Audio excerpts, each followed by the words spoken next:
수세기 동안 선원들, 탐험가들, 그리고 전체 공동체는 신비로운 인어와의 기이한 만남을 보고해왔습니다. 어떤 이들은 남아프리카의 강에 숨어있는 붉은 눈의 인어에게 홀려 정신을 잃었다고 주장하며, 다른 이들은 덴마크 국립박물관에 전시된 혼란스러운 해골을 부인할 수 없는 증거로 지목합니다. 지금까지 기록된 인어, 목격 사례를 살펴보겠습니다. 버펠자그스 강. 2008년 1월 남아프리카의 웨스턴 케이프에 있는 수르브랑 마을 근처의 버펠자그스 강에서 바비큐를 즐기던 친구들이 전설적인 인어 같은 생물인 카이만과의 만남을 보고했습니다. 그들의 이야기에 따르면 물속에서 신비로운 물보라 소리를 듣고 긴 검은 머리를 가진 여성처럼 보이는 형체를 보았다고 합니다. 그들이 다가가자 그 형체는 붉은 색조의 눈으로 그들을 바라보았고 마치 최면에 걸린 듯한 상태가 되었다고 합니다. 목격자들은 서로를 끌어당겨서야 정신을 차릴 수 있었다고 주장했습니다. 여러 사람이 이 사건을 목격했다고 하지만 이 이야기는 널리 보도되지 않았습니다. 하지만 모든 인어의 만남이 강과 호수의 그림자 속에서 일어나는 것은 아닙니다. 때때로 무언가가 해안에 밀려와 격렬한 논쟁을 일으킵니다. 영국 해변의 인어, 그레이트 야머스. 2016년 10월 영국 노퍽주의 해안마을 그레이트 야머스는 해안의 인어 같은 시체가 밀려왔다는 보고가 나오면서 격렬한 추측의 중심이 되었습니다. 지역 주민인 폴 존스는 온라인에 사진을 공유하며 인간 같은 머리와 물고기 꼬리를 가진 형체를 보여주었고, 이는 소셜미디어에서 큰 화제를 일으켰습니다. 많은 사람들이 이것이 진짜 인어의 증거일지 아니면 또 다른 속임수일지 논의했습니다. 그러나 추가 조사 결과 다른 이야기가 밝혀졌습니다. 폴 존스는 기괴한 조각품을 만드는데 열정적인 유명한 모델러였습니다. 그의 소셜미디어 활동은 특히 공포 및 할로윈 DI 커뮤니티 내에서 그가 만든 인어가 단순한 정교한 제작물일 가능성을 강하게 시사했습니다. 이 사건은 악명 높은 피지 인어와 같은 과거의 인어 속임수와 유사합니다. 피지 인어는 여러 동물의 부분을 결합하여 신화적인 생물처럼 보이게 만든 기괴한 박제 작품이었습니다. 그레이트 야머스의 인어는 현대 소셜미디어가 어떻게 연출된 장관을 전 세계적인 현상으로 바꿀 수 있는지를 다시 한번 상기시켜주며 인어의 존재에 대한 오랜 논쟁을 재점화합니다. 그러나 인어 이야기는 결코 새로운 것이 아닙니다. 사실 기록된 가장 초기의 만남은 로마 제국 시대까지 거슬러 올라갑니다. 플리니우스의 기록, 서기 1세기. 인어에 대한 보고는 수세기 전으로 거슬러 올라가며 그중 하나는 1세기의 로마 자연주의자 플리니우스의 기록입니다. 그의 저서 자연사에서 그는 현대 포르투갈과 프랑스의 해안에서 트리톤, 남성 인어, 그리고 네레이드, 바다 요정의 목격 사례를 문서화했습니다. 올리시포, 현재 리스본에서 온 대표단은 티베리우스 황제에게 그들의 해안에서 전통적인 설명에 맞는 트리톤이 목격되었다고 보고했습니다. 플리니우스는 또한 같은 해안에서 네레이드가 목격되었다고 언급했지만 일반적인 믿음과는 달리 그들의 인간 같은 부분은 비늘로 덮여 있었다고 합니다. 더욱 불안한 것은 갈리아 총독이 아우구스투스 황제에게 여러 네레이드 시체가 해안에 밀려왔다고 보고하며 지역 주민들이 그들이 죽기 전에 슬픈 노래를 들었다고 주장했습니다. 고대 문헌은 한 가지지만 현대의 만남은 어떨까요? 어떤 목격 사례는 기이한 사진에 담겨 있어 회의론자조차도 머리를 극적이게 만듭니다. 동굴 목격 사례. 필리핀. 칼린 제도. 필리핀에서 칼랑가만 섬 근처에서 발생한 특정 사건이 있었습니다. 한 관광객이 자신 옆에 인어 같은 형체의 실루엣이 나타난 사진을 찍었습니다. 목격자들은 목격 후 그 지역에서 강한 악취가 났다고 언급했습니다. 흥미롭게도 수영 중에는 인어를 발견하지 못했지만 나중에 사진에서 발견되었습니다.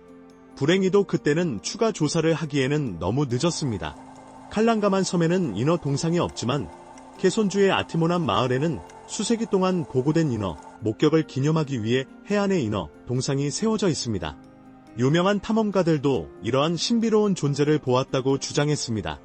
역사에서 가장 잘 알려진 선원 중 한 명인 크리스토퍼 콜럼버스도 인어를 직접 보았다고 확신했지만 그는 맞았을까요?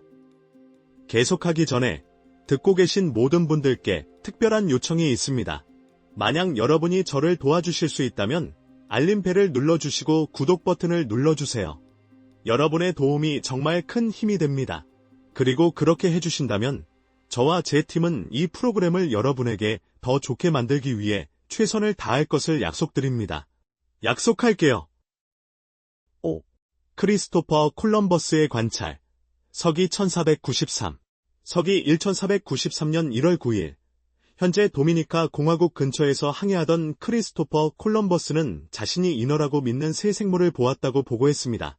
그의 일기에는 그들이 바다에서 잘 올라왔다고 기술되어 있지만 그들이 말하는 것만큼 아름답지 않았다고 언급하며 그들의 얼굴에 남성적인 특성이 있었다고 지적했습니다. 오늘날 대부분의 역사학자들은 콜럼버스가 매너티, 즉 카리브해에 서식하는 대형 수중 포유류를 만났을 가능성이 높다고 동의합니다.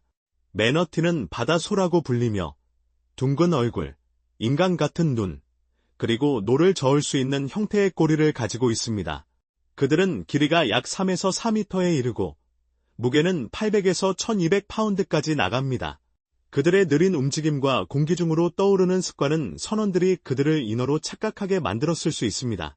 일부 인어 목격 사례는 우연히 발생하지만 다른 사례는 너무 불안정하여 주요 건설 프로젝트를 중단시키기도 했습니다. 계속 지켜봐 주세요. 짐바브웨 저수지 목격 사례. 2012년. 2012년에 짐바브웨의 고쿠웨와 무타레 근처의 건설 프로젝트는 공학적 문제 때문이 아니라 인어 목격 사례 때문에 갑작스럽게 중단되었습니다. 저수지에서 일하는 근로자들은 이 신비로운 물의 존재와의 만남이 그들에게 두려움을 주었다고 주장하며 작업을 계속하기를 거부했습니다. 상황은 심각해져 물자원부 장관인 사무엘 시페파 은코무가 국회위원회에 인어들이 노동자들을 쫓아내고 있다고 보고할 정도였습니다. 이로 인해 프로젝트가 크게 지연되었습니다. 위기를 해결하기 위해 전통 지도자들이 불만을 해소하기 위한 의식을 수행하기 위해 호출되었습니다. 고쿠웨 댐 현장에서 이 의식은 전통 맥주를 양조하는 것을 포함했으며 이는 짐바브웨 민속에서 인어를 달래기 위한 제물로 여겨졌습니다. 의식이 끝난 후 관계자들은 작업이 추가 중단 없이 재개되었다고 보고했습니다. 전체 노동력이 인어 목격 때문에 프로젝트를 계속하기를 거부한다면 이는 그들의 존재에 대한 깊은 신념을 시사하는 것일까요? 아니면 그들이 정말로 설명할 수 없는 무언가를 보았다는 것을 의미할까요? 짐바브웨에서 무슨 일이 있었던 것 같나요? 여러분의 생각을 댓글로 남겨주세요. 하이브리드 인어. 스코틀랜드. 2080년. 스코틀랜드 바벤쿨라 섬 해안에서 해조류 수확이 진행되던 중 한 여성이 물속에서 이상한 생물을 발견했습니다. 보고에 따르면 그 생물은 미니어처 인간처럼 보였고 그녀는 도움을 요청했습니다. 다른 사람들이 가까이 오자 아이들이 그 생물에게 돌을 던지기 시작했습니다. 며칠 후 그 생물의 라이플러스한 시체가 해안에 밀려와 지역 주민들은 그들이 인어를 목격했다고 확신하게 되었습니다. 목격자들은 그것이 작고 인간 같지만 부인할 수 없는 이질적인 존재라고 설명했습니다. 회의론자들은 이것이 잘못 식별된 해양 동물일 수 있다고 주장했지만 지역 주민들은 여전히 그들이 특별한 무언가를 만났다고 믿었습니다. 헨리 허드슨의 목격. 서기 1608. 서기 1068년 6월 15일. 북동 항로를 찾기 위한 두 번째 항해 중 영국 탐험가 헨리 허드슨은 목격 사례를 기록했습니다. 그의 배의 로고에 따르면 두 명의 승무원인 토마스 힐레스와 로버트 레이너가 러시아의 노바야 제물야 해안에서 생물을 발견했습니다. 그들은 그것이 여성의 상반신과 희고 긴 머리, 그리고 하반신은 돌고래의 꼬리처럼 보인다고 설명했습니다. 이 시기에는 인어에 대한 보고가 선원들 사이에서 흔했습니다. 이러한 목격 사례는 매너티, 물개 또는 큰 물고기와 같은 해양 동물의 잘못된 해석일 가능성이 높습니다. 광범위하게 탐험되지 않은 바다와 그 시기의 해양 미신은 이러한 전설을 지속시키는 데 기여했습니다. 물론 모든 인어 목격 사례가 철저한 검증을 통과하는 것은 아닙니다. 일부는 대중을 속이기 위해 고안된 정교한 속임수로 밝혀지기도 합니다. 인도의 인어. 2017년 12월 비사카파트남 안드라프라데시의 해안에서 인어 같은 생물이 발견되었다는 이미지와 비디오가 인터넷에 퍼졌습니다. 시각자료는 인간 같은 상반신과 물고기 같은 꼬리를 가진 형체를 보여주었고 이는 빠르게 격렬한 추측과 논쟁을 일으켰습니다. 그러나 조사가 진행되면서 이러한 목격의 진위를 곧 불식시켰습니다. 이른바 인어는 사실 오락을 위한 애니마트로닉 조각품이었습니다.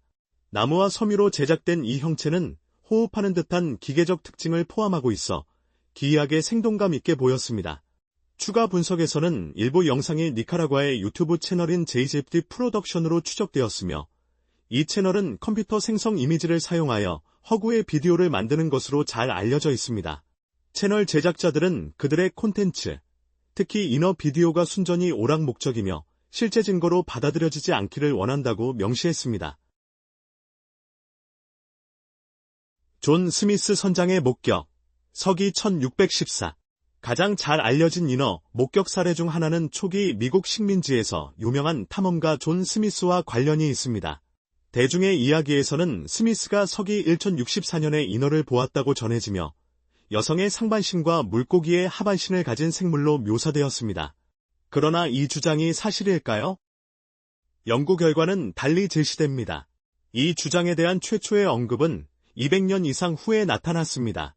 2089년 프랑스 작가 알렉상드르 뒤마는 유니온 가제트에서 스미스가 해안 근처에서 수영하는 인어를 목격했다고 이야기했습니다. 뒤마는 그녀의 큰 눈, 잘생긴 코, 섬세한 귀, 그리고 긴 녹색 머리를 묘사했습니다. 그러나 그녀의 하반신을 보고 스미스는 그녀가 인간이 아니라는 것을 깨달았습니다. 하지만 여기서 주목할 점은 역사학자 본 스크리브너는 스미스의 원본 저작물에서 인어에 대한 언급을 찾지 못했습니다. 스크리브너는 이 이야기가 뒤마로부터 유래했으며 그의 허구의 작품을 강화하기 위해 만들어진 것이라고 제안했습니다. 그럼에도 불구하고 일부 목격 사례는 설명하기 더 어렵습니다. 멕시코의 한 다이버가 인어를 비디오에 담았다고 주장했을 때 그 영상은 너무 설득력이 있어 대규모 논쟁을 촉발했습니다. 하지만 너무 좋을 정도로 진짜일까요? 10일 동굴 수영 멕시코 2016년 멕시코 칸쿤의 수중 동굴을 탐험하던 한 다이버가 진짜 인어의 영상을 담았다고 주장하며 비디오를 게시했습니다. 그의 설명에 따르면 동굴로 내려가던 중 인간 같은 상반신과 물고기 같은 하반신을 가진 생물의 실루엣을 발견했다고 합니다. 그는 인어에 부인할 수 없는 증거를 촬영했다고 확신하며 영상을 온라인에 공유했습니다. 처음 보기에는 그 비디오가 인상적이며 아마도 너무 설득력 있게 보입니다. 업로더는 동굴에 다른 사람들이 있었지만 카메라를 가진 것은 자신뿐이라고 언급하여 영상의 진위에 의문을 제기했습니다. 대담한 주장에도 불구하고 이 비디오는 널리 보도되거나 신뢰할 수 있는 출처에서 확인되지 않았습니다. 지원 증거가 부족하고 전문가 분석이 부족한 이 인어 목격은 널리 속임수로 간주되었습니다. 여러분이 유일하게 놀라운 것을 목격했다면 사람들이 여러분을 믿어줄 것이라고 기대하겠습니까? 아니면 속임수로 치부할까요? 이 다이버가 정말 무언가를 보았다고 생각하시나요? 아니면 모두 주목을 끌기 위한 것이었나요? 아래 댓글로 알려주세요. 그리고 더 흥미로운 것들을 발견하기 위해 채널을 구독하고 팔로우하는 것을 잊지 마세요. 일본 군인의 보고 서기 1943 서기 1943년 제2차 세계대전 중 일본 군인들이 인도네시아의 K 제도에서 오랑이칸, 즉 딩갑 물고기와의 만남을 보고했습니다. 지역 주민들은 이 생물들을 거의 5피트 크기로 묘사하며 분홍색 피부, 인간 같은 얼굴, 머리 위에 가시, 그리고 잉어 같은 입을 가지고 있다고 전했습니다. 그들은 물고기 꼬리 대신 개구리 같은 발을 가지고 있었습니다. 한 보고서는 석양을 순찰하던 군인들로부터 나왔습니다. 그들은 물속에서 물결치는 것을 보았고 오랑이칸이 바위 위로 뛰어올라 이상한 쿨럭쿨럭 소리를 내는 것을 목격했습니다. 또 다른 생물이 그들에게 수영해 오고 있었습니다. 위협을 느끼고 그들은 총을 쏘았지만 그 생물들은 사라졌습니다. 하사타로 호리바는 나중에 라이플러스한 표본을 조사하여 그 특이한 특징을 확인했습니다. 그의 노력에도 불구하고 공식적인 연구는 이루어지지 않아 오랑이칸의 진정한 본질은 미스터리로 남아 있습니다. 때때로 인어 목격 사례는 단순한 호기심을 넘어서 $1,000,000의 보상을 유도하기도 합니다. 키리안 얌 목격 사례 2009년 이스라엘 하이파 근처의 해안 마을 키리안 얌은 인어 같은 생물에 대한 여러 보고가 나오면서 국제적인 주목을 받았습니다. 목격자들은 젊은 소녀와 돌고래를 닮은 생물이 해질녘에 아크로바틱 점프를 하다가 지중해로 사라지는 모습을 보았다고 묘사했습니다. 가장 먼저 목격 사례를 공개한 사람은 슐로무 코엔으로, 그는 친구들과 함께 모래에 누워있는 여성을 이상한 방식으로 보았다고 주장했습니다. 그들이 가까이 다가가자 그녀는 갑자기 물속으로 뛰어들어 물고기 꼬리를 드러내고 사라졌습니다. 증가하는 목격 사례로 인해 키리앗 얌 자치단체는 부인할 수 없는 증거, 예를 들어 검증된 사진에 대해 $100만 보상을 제공하기로 결정했습니다. 이 제안은 미디어의 열풍을 일으켰으며 마을은 관광 수익이 상금보다 더 클 것이라고 내기를 걸었습니다. MBC의 목적지 진실 프로그램은 조사팀을 파견했습니다. 일주일간 촬영 후 그들은 인간 같은 형체가 바다로 뛰어드는 장면을 기록했다고 주장했습니다. 그러나 해양 전문가들은 이 영상이 결론이 나지 않는다고 판단했지만 물속에 설명할 수 없는 무언가가 숨어있을 가능성을 완전히 배제할 수는 없었습니다. 고고학적 인어 해골, 덴마크. 인어와 관련된 가장 흥미로운 유물 중 하나는 덴마크 국립박물관에 소장된 신비로운 해골입니다. 보고에 따르면 한 농부가 밭을 갈다가 유해를 발견했으며 이는 역사상 가장 중요한 고고학적 발견 중 일부와 유사한 예기치 않은 발견입니다. 수년에 걸쳐 여러 인어 해골이 등장했지만 이 특정 표본은 권위 있는 국립박물관에 전시된 몇 안 되는 것 중 하나로 유사한 발견들이 종종 부족한 신뢰성을 더하는 경향이 있습니다. 그리고 미스터리는 여기서 끝나지 않습니다. 2023년에도 이상한 시체가 해안에 밀려와 지역 주민들은 그것이 또 다른 부패한 동물인지 아니면 훨씬 더 음산한 것인지 의문을 품게 만들었습니다. 케펠샌드의 해골 유해. 2023년 7월 호주 퀸즐랜드의 롱비치에서 신비로운 시체가 밀려와 큰 추측을 일으켰습니다. 34살의 바비리 오츠는 6피트 길이의 유해를 발견했으며 인간 같은 두개골과 길게 뻗은 턱선, 소나 캥거루와 비슷한 덥수룩한 머리카락을 묘사했습니다. 그 시체는 꼬리나 팔다리를 가지고 있는 것처럼 보였고 오츠는 그것은 정확히 인어의 형태와 같았지만 털이 있었다고 말했습니다. 사진이 빠르게 온라인에 퍼지면서 논쟁이 촉발되었습니다. 일부는 그것이 부패한 돌고래나 듀공일 것이라고 믿었고 다른 이들은 육상의 동물일 것이라고 의심했습니다. 런던 동물학회 해양 전문가인 롭디빌은 이 유해가 확실히 작은 고래나 돌고래와 같은 작은 해양 포유류에 속한다고 말했습니다. 전문가의 의견에도 불구하고 정확한 종은 확인되지 않아 대중의 호기심을 자극했습니다. 뉴질랜드 인어. 뉴질랜드 남섬의 해안에서 파푸아뉴기니 출신의 7명의 어부들이 처음에는 인간의 유해로 보이는 것을 발견했습니다. 그들은 즉시 지역 당국에 연락했습니다. 그러나 자세히 조사해본 결과 관계자들은 이 해골이 인간의 것이 아니라 인간과 물고기의 특징을 모두 지닌 생물의 것이라고 판단했습니다. 이 충격적인 발견은 곧 논란을 일으켰고 많은 사람들은 어부들이 인어의 안식처를 발견했다고 믿었습니다. 일부는 그것이 알려지지 않은 해양종의 부패한 유해일 수 있다고 제안했지만 다른 이들은 잘못 식별된 해양 생물일 수 있다고 주장했습니다. 널리 퍼진 논쟁에도 불구하고 확정적인 결론은 도출되지 않아 미스터리는 해결되지 않았습니다. 하지만 인어 전설은 단순한 목격과 해골에 그치지 않습니다. 일부 도시에서는 인어를 문화의 일부분으로 받아들여 이에 전념하는 전체 예술 운동을 만들어냈습니다. 노퍽 인어 발견.